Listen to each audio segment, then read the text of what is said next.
and he was publicly executed. I want to make that clear. Charlie Kirk was publicly executed before the world. And as we are all searching for answers, the ones that are being supplied to us are not making a lot of sense. And some people, I would say, are speaking too much, are speaking on behalf of other people. Two of the biggest names in podcasting, Joe Rogan and Candace Owens, have just gone public with the same explosive claim Charlie Kirk's assassination wasn't the work of a lone gunman. It was a military-style hit. And the evidence they've uncovered is terrifying.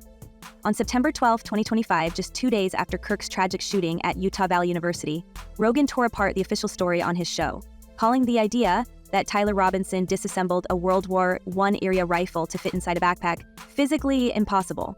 His exact words, "Shut the up." Meanwhile, Owens dropped a separate bombshell, flight records showing a military-contracted plane flying from Texas to Utah on the same day, circling low over the campus during the incident. You're telling me that this kid who's not military trained, this guy, first of all, how did he get to the roof?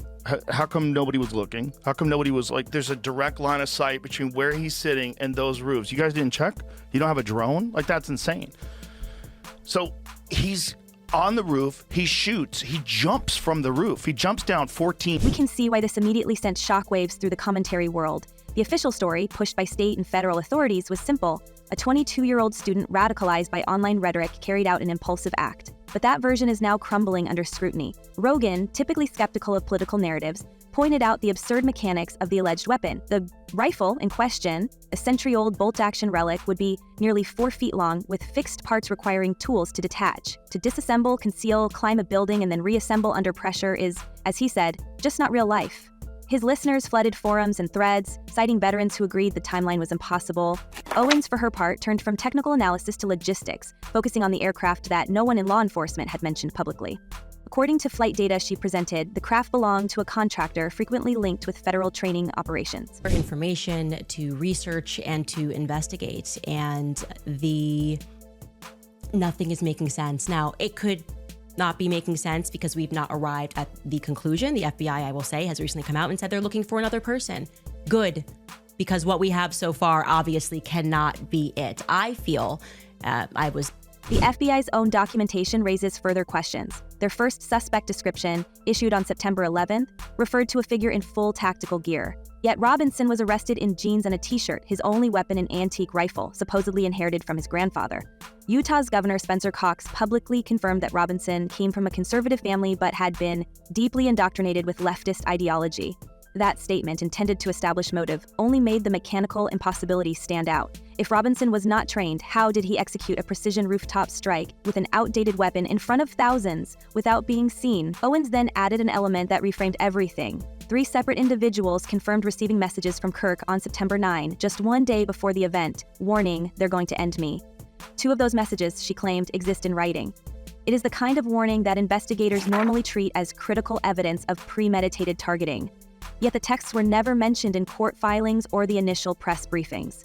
The omission looked intentional. As Owens put it during her live stream, authorities ignored it completely. When asked later why those communications weren't included, a state spokesperson declined to comment. And I want to be very clear that I believe, in fact, I know, that towards the end, Charlie was fighting for custody of himself. I want to say that. I want to say that plainly, and there are lies that are being told and they need to be slapped down right now. At that moment, the public conversation split. Supporters of Owens accused federal agencies of suppressing evidence, while skeptics accused her of exploiting her former colleagues' passing for attention. Still, the timing of her revelations was impossible to ignore. 2 days after she released the flight information, the FBI abruptly stopped issuing updates on the case. Press briefings were canceled. Journalists were redirected to the Department of Justice's General Media Office, which responded with a single line: "The investigation remains active." That silence only amplified suspicion. In the meantime, Rogan kept dissecting the logistics. On his September 14 episode, he replayed a listener clip showing a figure dressed entirely in black moving along the rooftop minutes before the shot. The footage, reportedly taken by a student witness, contradicted the affidavit stating Robinson fired from ground level. If the guy was on the roof in tactical gear, Rogan asked, "Who's the kid they arrested?" His audience watched the slowed footage frame by frame. Online analysts noted that the gun visible in the video appeared shorter than a World War I rifle, more consistent with a modern carbine. The comment threads exploded. Are you talking about Charlie's? So I don't listen to Candace's show, but I am 100% convinced that Charlie was by Tyler Robinson, a crazed leftist who him because he didn't like Charlie's messaging on the trans. By the weekend, conservative social feeds were dominated by speculation that the shooter was part of a coordinated unit. Some even pointed to the plane's flight path as possible aerial surveillance. Owens claimed she had confirmation the plane belonged to a private defense contractor that frequently worked on government projects. In her view, that linked the incident to a level above domestic law enforcement. While the contractor itself issued no statement, open records confirmed the plane's registration and the path matching Owens' description. Rogan, reluctant to endorse any single theory, admitted on air that the overlap between coincidence and cover-up is getting smaller by the hour. We also can't overlook the political backdrop. Kirk, who had recently softened his stance on the Israel-Gaza conflict, had been planning an internal audit of Turning Point USA after rumors of financial discrepancies. Owens alleged that Kirk felt threatened in the weeks leading up to the tour, citing a tense meeting with hedge fund manager Bill Ackman. Ackman has publicly denied ever threatening Kirk, releasing cordial text messages between them. Yet the claim that Kirk faced pressure over his shifting positions gained traction online, especially after Tucker Carlson mentioned similar tensions during his eulogy in Arizona. The implication, never directly stated but widely inferred, was that Kirk may have been targeted not by political extremists but by insiders with something to lose. She really is just the moment. The speech that she gave, everybody was just wowed by her. I felt my energy personally, like last night going into that, I was effectively like soaring in the air above the convention center, like a dragon above, waiting for Erica to just be like, fire. And I was just gonna come down and swoop in out of nowhere. All the politicians, all the fake people, everyone was just going to be in that moment. Behind the scenes, multiple insiders familiar with Turning Point described an atmosphere of chaos and mistrust after the shooting. The organization's board moved swiftly to install Kirk's widow, Erika, as interim head only 3 days after the tragedy. That decision drew quiet criticism even within conservative circles. Commentator Nick Fuentes went further, calling the speed bizarre, arguing that no spouse could process such trauma and resume leadership duties so quickly. Owens echoed that discomfort without naming Erica directly, suggesting that grief is being managed, not expressed. None of this has been substantiated, but the pattern of accelerated transitions fueled further doubt about what Kirk may have discovered before the event. Audience that's yelling, I shot him, now shoot me. I shot him, now shoot me. And then that guy gets arrested for child charges. Like, he's like, what is going on here? So and then weird. you find this rifle, and then you say, oh, he assembled it and he reassembled it. Like, okay. If I wish I was a cop. I'd sit in a room like, this story is horrible. Meanwhile, Governor Cox's statements continued to evolve. On September 17, he told reporters that investigators were still trying to establish motive and that Robinson was not cooperating. Days later, during a national interview, he added that inscriptions were found on shell casings near the scene, phrases like, "Hey fascist," and "Bella Ciao." Owens seized on that detail as proof of a scripted narrative, arguing that the slogans looked more like propaganda than spontaneous graffiti. Even Rogan noted that someone wanted this to look ideological. Adding to the unease, several campus witnesses told local media that security presence had been unusually light that day, with drones grounded and surveillance cameras under maintenance. One of those cameras, positioned directly above Kirk's chair, was reportedly adjusted minutes before the incident. A maintenance worker later told reporters he was instructed to move it, though he would not say by whom. That interview aired once before being pulled from network archives. Owens cited it as the clearest sign of prior knowledge. Then came the revelation about the decoy suspect. Rogan described an older man at the scene who shouted, "I did it!" immediately after the shot, reportedly removing parts of his clothing in confusion. He was quickly detained and later charged in an unrelated case, but not questioned about his presence. Online researchers traced the same individual to multiple historic crisis events, the Boston bombing, the September 11 memorials, even previous hoaxes. Rogan asked the question no one else would. How is it possible that the same man shows up at all these? Whether coincidence or design, it added yet another layer of mystery. You get some kid who has a boyfriend who's a furry, and you boyfriend is a talk to him furry? on Discord. I think he's a furry. Is I don't that want a- to disrespect. I don't know if that's a He's real definitely thing. Is that? His boyfriend's definitely a guy who became a girl. And wears furry stuff. I think they do furry or furry games, excuse me. By late September, Owens claimed to have spoken with sources close to Robinson's family. They allegedly told her the parents do not believe their son committed the act. According to that account, a retired detective friend of the family, now identified as the intermediary who persuaded Robinson to surrender, was the one who informed them of the FBI's interest. Robinson supposedly told relatives he had never even been to Utah Valley University. If true, that would contradict the entire premise of the prosecution. None of these claims have been verified, but officials have refused to comment. If you want people to lose all faith that anyone is going to solve anything, you add a bunch of, if you're going to guy, you add a bunch of other wacky that doesn't make any sense, and you spam it out there at the same time. You leave a gun that didn't do it out in the woods. You do a bunch of Public confidence in the investigation has continued to erode. Hashtags demanding the release of full flight logs for N1098L began trending after Owens posted satellite images of the aircraft's route. Within hours, those images disappeared from several flight tracking databases. Aviation specialists told us that only federal intervention could remove such data retroactively. Rogan later remarked that if this was just an accident or a random act, why would anything need to be scrubbed? Well, the question remains unanswered. As September 15th arrived, media pressure on the Bureau intensified. Reporters from Reuters and Fox demanded an explanation about the plane's presence. The agency's director, Kash Patel, briefly appeared at a press conference regarding an unrelated case. When a journalist asked directly about N1098L, Patel declined to respond. He ended the briefing without taking further questions. His silence became the story, because if this was just a lone gunman, if there was no deeper network, why would the FBI shield basic flight information from the public? And why are Rogan and Owens, two commentators who almost never agree on anything, now standing side by side insisting that what happened to Charlie Kirk was a military operation, still unfolding in plain sight? I watched my friend get shot in the neck. Yeah, that's what happened. I just want to say that he was publicly executed again before the world. The question is why, right? Now the plot thickens, because while the FBI stays quiet, Tyler Robinson's own messages tell a different story. In the hours after Charlie Kirk was struck down, screenshots began circulating from a Discord group where Robinson allegedly joked that his doppelganger was being framed. When one user mentioned the $100,000 reward for turning him in, he typed, "Only if I get a cut." The tone was so casual it bordered on eerie, especially considering the national panic that followed. Investigators later confirmed those messages were authentic, but offered no explanation for why a suspect in custody would mock the investigation in real time.